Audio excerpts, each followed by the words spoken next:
I am the Tofu Golem. Please enjoy the video. You start by making sure you're signed into the Google account that holds the phone backups. That's crucial because backups are account-specific. Once signed in, open Google Drive on desktop or the Drive app on your device. Mobile menus differ but look for backups. Now tap Backups to list device archives.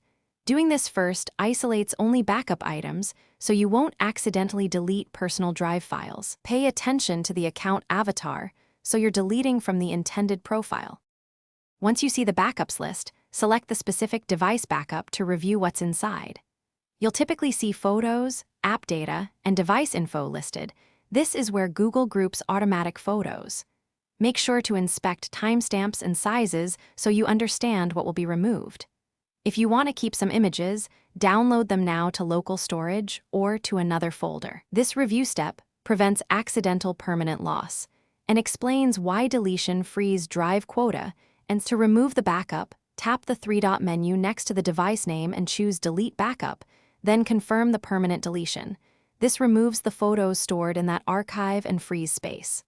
Once done, make sure to refresh Drive and check storage to confirm the change. Quota updates can take a few minutes.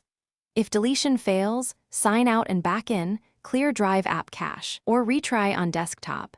Those steps resolve most sync or permission hiccups so you can finish safely. Thanks for watching. Consider subscribing if we helped you today.